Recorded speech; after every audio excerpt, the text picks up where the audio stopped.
Родителите на децата кои трагично ги загубија животите во пожарот во дискотеката во Кочани за прв пат маршираа и низ Скопје.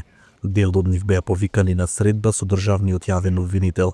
На средбата влегоа носејќи со себе сликите од нивните деца.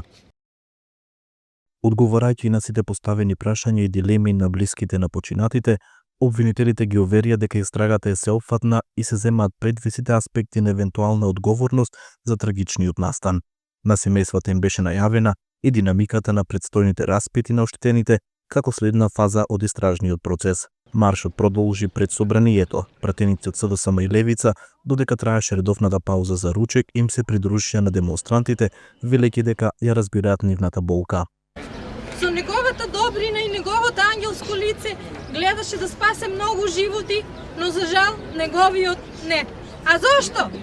Затоа што беа оставени сами на себе да се борат и да се спасуваат едни со други.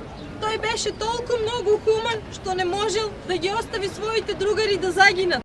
Марширајќи стигнаа до Министерството за внатрешни работи.